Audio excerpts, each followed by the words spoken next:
Hello, everyone. I'd like to welcome you here to this incredible opportunity to hear, and we're very privileged to hear from Professor Ruth Wodak.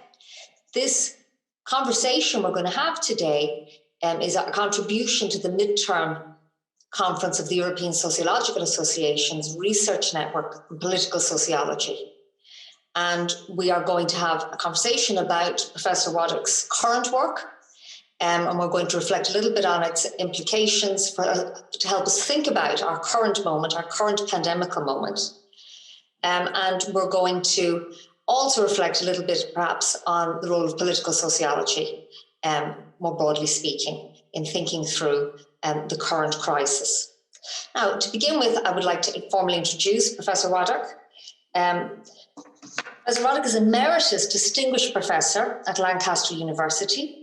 She is also affiliated to the University of Vienna, where she was recently PI of a 3-year research project on the discursive construction of national identity, Austria 2015. Her book related to this was published in 2020, and she continues to supervise PhD students at the University of Vienna. She spent 3 months as a Distinguished Schumann Fellow at the EUI in Florence. And in 2017, she held the Willy Brandt Chair Visiting Professorship at Malmö University in Sweden. In the fall of 2018, she was awarded the Lebenswerk Prize for Life Achievement from the Austrian Ministry of Women's Affairs. And in March of this year, she became honorary member of the Senate of the University of Vienna. In July 2020, she was awarded her second honorary doctorate from Warwick University. Currently, she is Senior Visiting Fellow at the Institute in Vienna, and where she's working with Dr. Markus Reindorf on a new project about repoliticization from below. The second revised and extended edition of her monograph, The Politics of Fear, the shameless normalization of far-right populist discourses, has just been published by Sage. And the German translation will be published in September also. So we could talk for a long time about all of your different academic contributions and your vast range of scholarship, Ruth. But today I'd like for us to talk a little bit about your work on the politics of fear and your contribution particularly to your I would say very important for many scholars, this focus on linguistic strategies in discourses and their relation to the construction of political imaginaries. And I suppose this moment offers us a chance to reflect on what is your earlier work, what is continuous with your earlier work, what do you think is relevant with this particular framework for studying right-wing discourse? What can it teach us for the situation we find ourselves in now? Well, thank you very much for inviting me to this talk and conversation. I really enjoy meeting you, at least virtually, and I hope soon enough we will be able to meet face to face in the real world. Thank you also for the introduction, and specifically also for pointing to this particular moment in time, which is, I find, very interesting, quote unquote. I think it's very spooky and strange, but very interesting from a scholarly point of view, and especially also from this rhetorical point of view. Now, looking at the politics of fear and what I call the shameless normalization, what we can observe more and more is the breaking of taboos in many spheres of our lives. And of course, the presidency of Donald Trump has had a huge impact on the rest of the world, but obviously the Americans haven't invented far-right populism. That came from South America, but also from Europe. But Trump's demagogy has had a huge impact on the ways how far-right populism has been normalized. Now, you said linguistics, which is where I come from as a discourse analyst. However, it's important to know that content and form always go together. That means many of the strategies, metaphors, rhetorical tropes, etc., which we look at, are also sometimes used by other political parties and movements. So it's the particular coming together of specific contents with specific forms, which really create the far right imaginary. I'm saying this because I frequently get challenged in the way that people say, well, but other political parties do that as well, or other politicians also use victim perpetrator reversals, etc. Of course they do, but not with this kind of set of at least elements of an ideology or specific ideological elements. So I think this is important to state. And now if we look at the current times and the present, we see that many of the human rights and foundational rights, which we are used to, and conventions are being constrained and restricted, always with the justification and legitimation of security. So a lot is happening, which we obviously form a consensus about, that we go along with these constraints and rules and conventions because we're all very afraid. And this is, on the one hand, has proved to be fine in certain member states of the EU and other countries, and the pandemic has been constrained also and contained in some countries. But we are now experiencing a second wave, or we're still in the first wave, however one wants to define it. And it seems that some politicians have actually instrumentalized this situation for their own interests. I would like to point to a country like Hungary, yes. Where Viktor Orban has instrumentalized the necessity for security in a very specific way by actually cutting off the parliament and sort of having a vote which allowed him to decide everything himself, and Parliament was sort of disabled for a period of time, and then that period passed, but then a second law was implemented, which has a different name, but is quite similar to the one before. So in that way, Orban has extended his power even more. He's already in neo-authoritarian system inside the European Union, which is a very strange situation. I mean, maybe we can talk about that later, but I think that is a very dangerous situation for the trustworthiness of the European Union. Other governments or heads of state or chancellors or whatever have dealt with this new situation in a very different way. And in that way, it's obvious that we have to investigate these situations in a very context-dependent way. And this is part of my approach. I think that there is no one-size-fits-all explanation. Also, populism is different in different contexts. I would also always distinguish between left-wing and right-wing populism. I actually prefer saying far-right, because the right wing is a bit euphemistic for what we experience right now in many countries.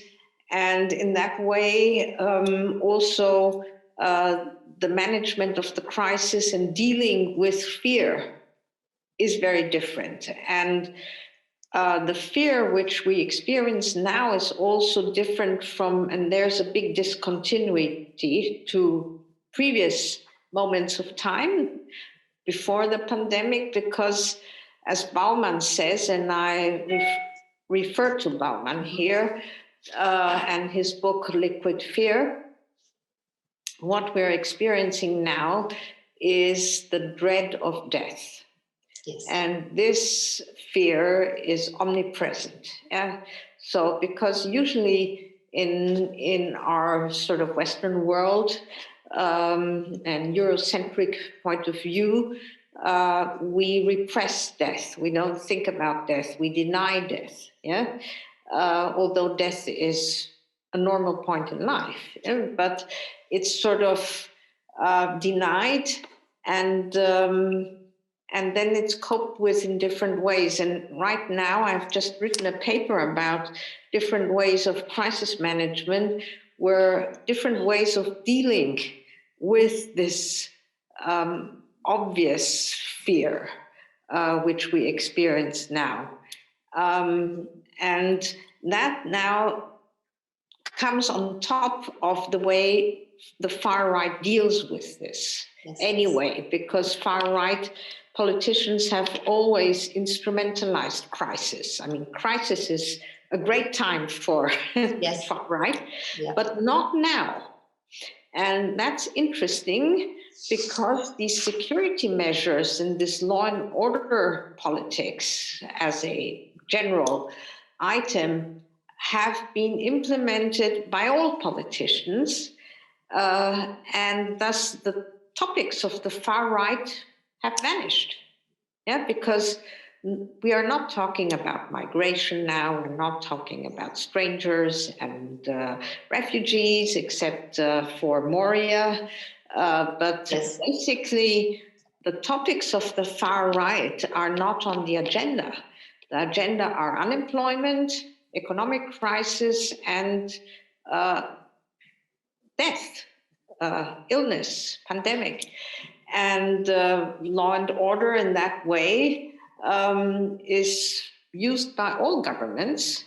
And in this way, the topic of the far right, this one, has vanished. So if we talk, for example, about, we might do later on, about the protest movements, one of my interpretations is that the far right has tried to find a new domain. And the new domain is actually an old one, which is protest against the elites being those who establish these measures and the containment and all of that. So basically, they're returning or reviving old patterns in a protest against everything what governments, elites, doctors, scientists, journalists, the media, etc., are saying. And they seem to be quite successful in some parts of the world. Right. So in many ways, we find a shift away perhaps from the kind of formal political response by extreme right or far right factions, but maybe a distillation out into civil society or a resurgence of some ideas, perhaps connected to anti-vaccination or anti-mask wearing. So, and I know you're very interested in the shameless, normalization of some of these discourses, and then the material and social consequences of that. And what I observed, just even in the Irish context, is that this is a very diverse group of people who are simply, many of them, unhappy with the level of public restriction related to the pandemic. But there is certainly other forces there that are more extreme and that, as you said, love a crisis and are interested in discursively capturing their frustration, and then packaging it as you've said, resistance to an elite public health strategy that doesn't really take regular people into account. Well, I think that this, again, coming back to this fear, which is ubiquitous, and the uncertainty which we're all living with and trying to cope with and failing in many instances. Yes. Many people are looking for explanations or simple explanations, and that again relates well to many strategies of the far right. Simplification being one of them, and constructing dichotomies and turning to conspiracy theories. Yes. Which is why we now have many conspiracy theories which lend themselves as easy explanations. So you're confronted with a huge uncertainty, very complex situation. Nobody really knows precisely what to do. There are many, many opinions by the elites, by the scientists, and so forth. And so one of the ways to cope with this is to turn to easy narratives, which sort of explain exactly what this is about. So it's very easy to say Bill Gates is to blame, and actually he has invented this virus so that he gets more money out of the pharma industry. Yes. Or to say George Soros, and then you have the Jewish world conspiracy packaged into it. Obviously, he not only sends migrants to Europe, but now he's also in some way to blame for the virus, and because again, there will be money in it. And so you have very, very traditional, archetypical anti-Semitic tropes, which are mobilized in different ways and sort of realized with Bill Gates or media or other protagonists. But these are very well known and established patterns.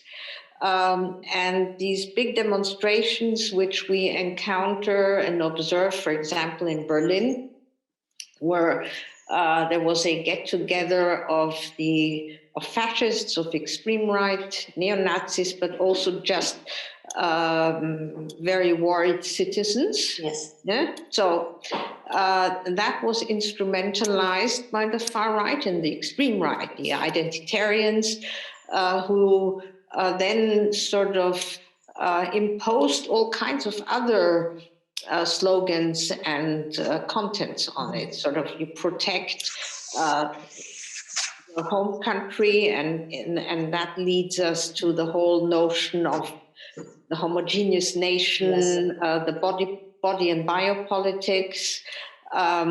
Who is healthy, who's not healthy, who deserves to live, who doesn't. Yes. Deserve to. So there are so many issues connected to that which are now being instrumentalized and lend themselves. And this is where the far right is now finding a new territory and terrain,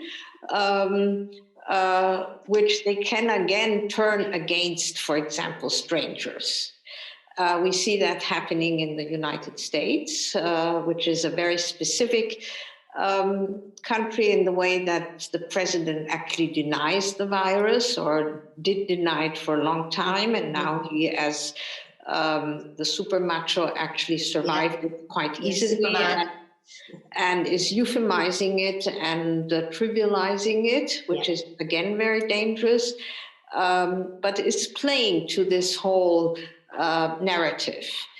And in that way, this body politics, I think, is coming into the fore, and that can be used again in this crisis.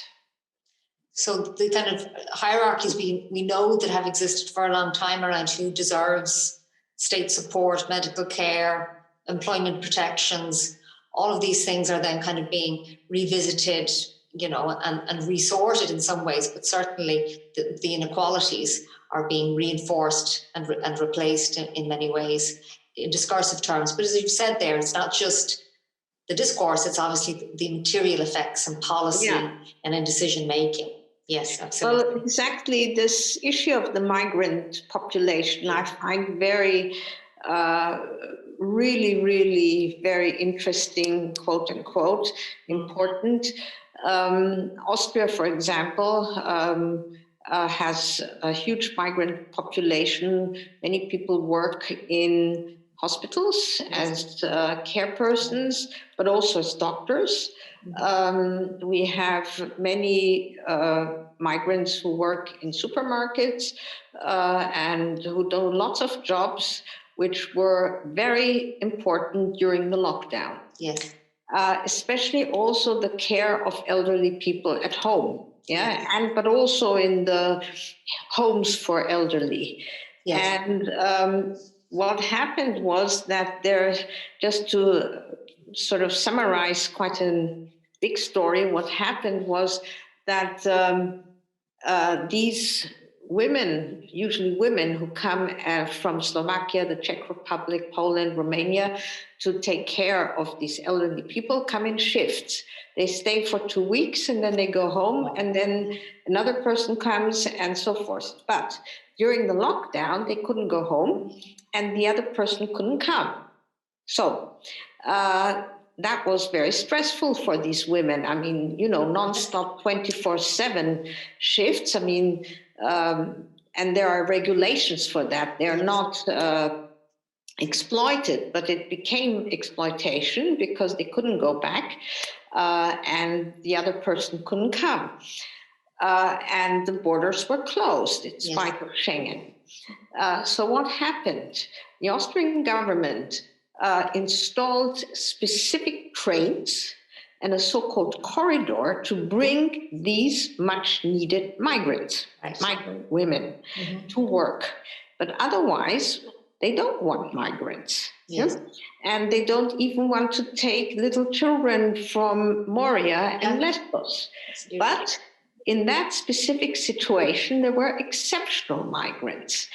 And I find, investigating this situation, and we all cannot conclude yet because it's not over. We're just sort of taking stock of certain periods. That was very interesting how suddenly there was a new category of positive migrants.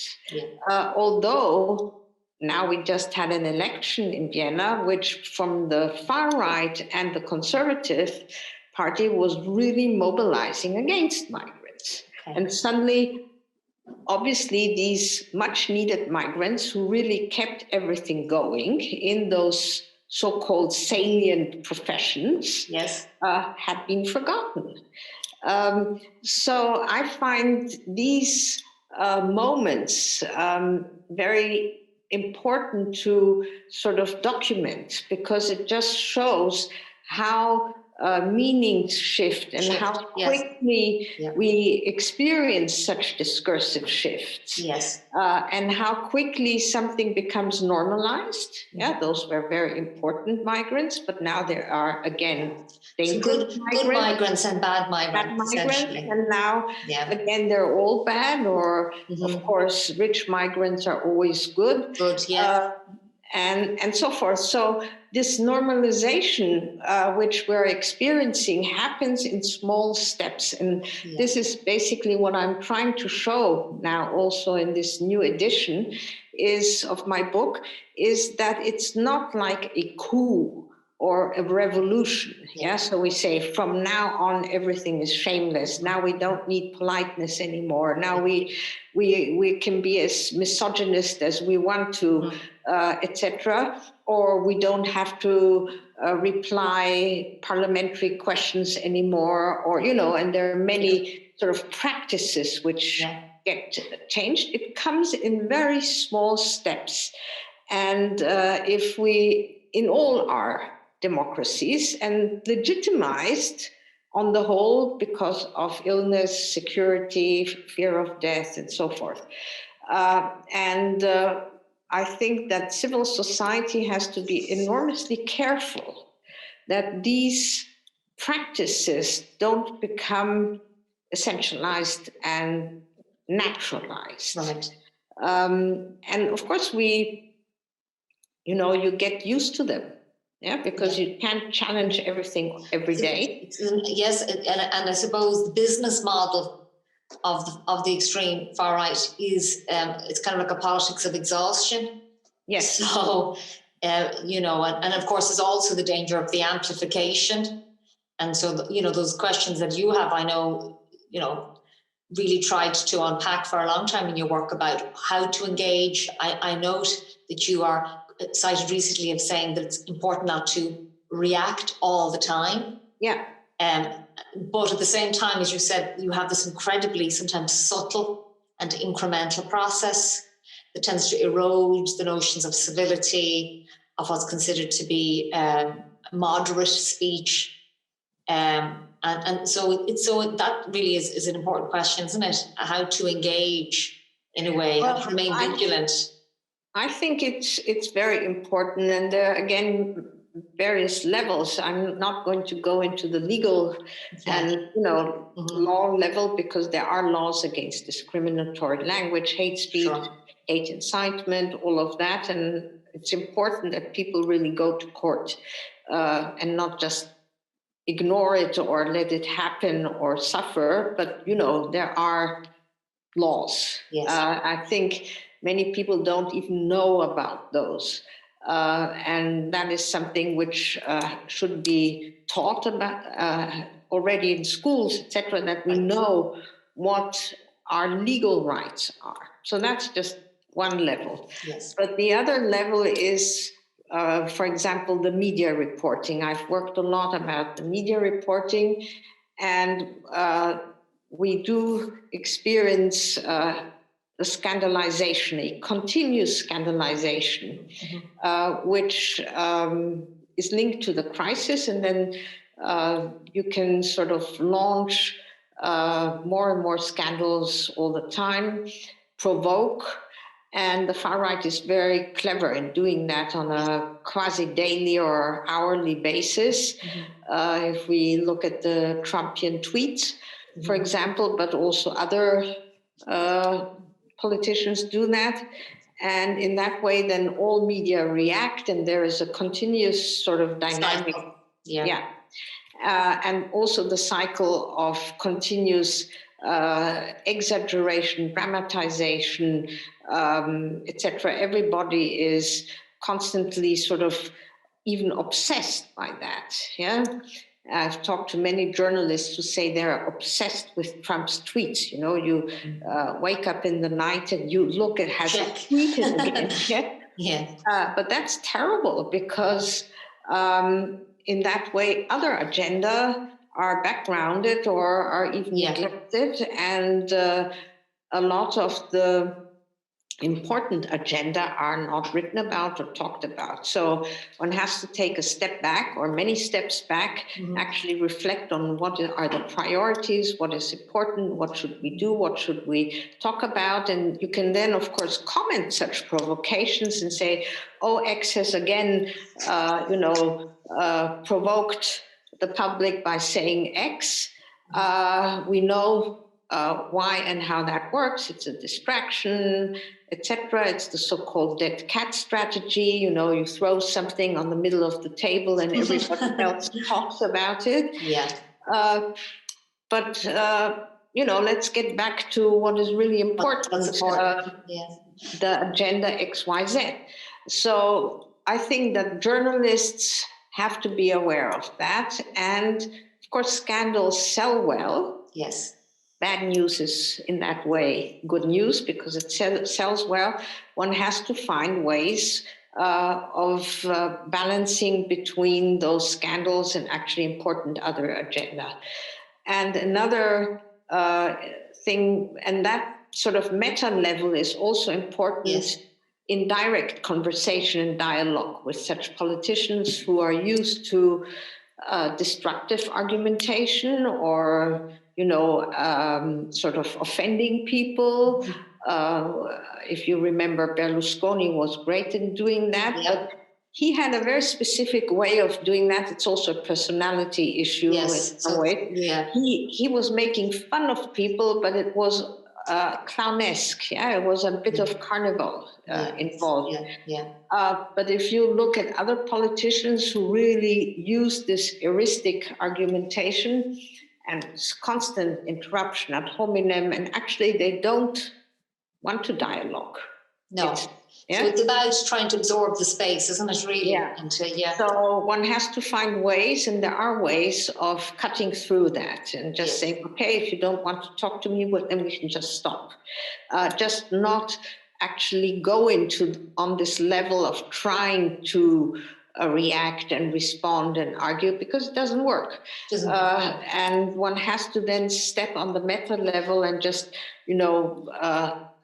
label and say what is happening and calling the things by their name, saying this is racist, this is ad hominem, and I don't want to talk on this level. And in that way, or be ironic, make a joke about it, some other kind of reaction, because serious dialogue won't work. No. And this calling things by their name, I think that is very important, again, in the sense of mobilizing and empowering people to say, well, this is discriminating and this is racist, and I don't want you to talk to me like that. So that requires giving people confidence, doesn't it, as well, to be able to find their voice, to be able to say that. This is very important, and in that way, our kind of studies are, I think, helpful, because we can really distinguish and detect also coded ways of expressing discrimination. Not everybody is as explicit as Donald Trump. I mean, there are more implicit ways, there are coded ways, and I think this is important to learn how to deal with such ways and such a rhetoric of exclusion. These are some of the strategies, I think. And another, I think, really important strategy you mentioned to me before we started with this conversation, that you were most wonderfully involved in what I call this Irish participation model, which I admire very much. Many people admire it from outside, because it shows that participation is possible on many local and regional and other levels. And I think we need to enforce that. The Citizens' Assembly, yeah. But also, on a local level, even in communities, neighborhoods. Because one of many reasons why the far right is so successful in some parts of our world is the loss of trust. In sort of mainstream. Lots of fear of whatever,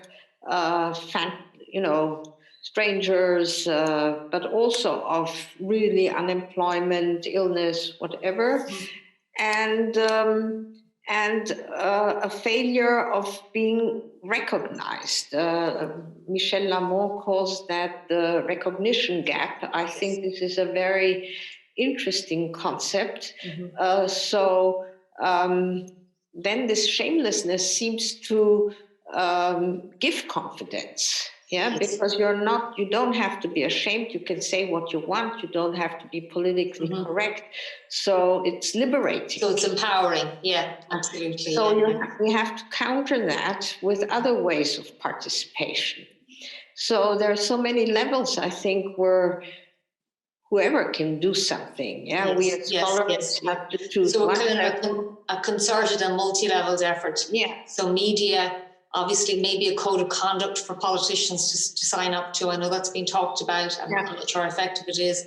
And then, as you've said, kind of a re-democratization of local spaces, even local councils. And obviously our experiment, our Citizens' Assembly, is an interesting idea. And one of the things that we've learned, I think, from that process is this notion of the middle ground, the persuadables, the idea of creating a certain kind of inclusive, deliberative language and forum where people can trust, as you said, build trust to deliberate in real time together and come to this consensus. I think we need to acknowledge there are some people who really don't want to talk, and there are parallel worlds and echo chambers and so forth, and they will not want to listen, and whatever you say can be rationalized in a certain way. But then there is this middle ground, and there are people who we should talk to and should not be too arrogant not to talk to them. I think this is and in an understandable way. And there are wonderful examples of that. I came across a curator of the museum in Dresden, the new curator of the art museum, and she really experienced a quote unquote shitstorm because she made an exhibition which many people obviously found terrible, and she was attacked, and she got all kinds of horrible mails and so forth. And instead of sort of either resigning or sort of ignoring or trying other strategies, she actually got in touch with almost everybody who had mailed her.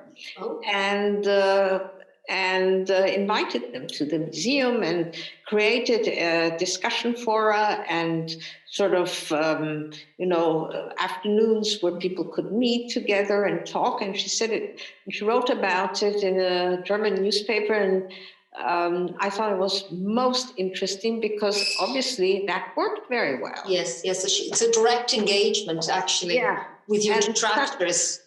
People apologized. Yeah. Yeah. Oh, wow. Well, because they, people just, the social media allow you this so-called spontaneity, which is also very harmful. Yeah. Yes. Because you don't think.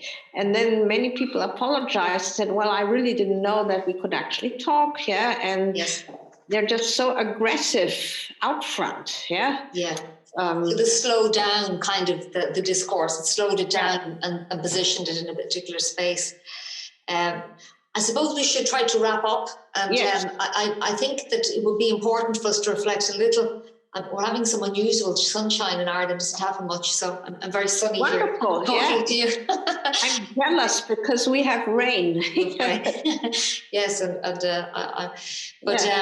so perhaps we could reflect a little bit to close about what's our responsibility as political sociologists, as social scientists in all of this. If we have a particular role to play at this particular, this pandemical moment in this discursive space.